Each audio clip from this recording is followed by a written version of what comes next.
فدعا ربه أني مغلوب فانتصر. ففتحنا أبواب السماء بماء منهمر وفجرنا الأرض عيونا فالتقى الماء على أمر قد قدر وحملناه على ذات ألواح ودسر تجري بأعيننا جزاء لمن كان كفر. ولقد تركناها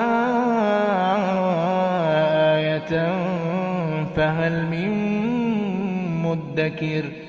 فكيف كان عذابي ونذر. ولقد يسرنا القرآن للذكر فهل من مدكر.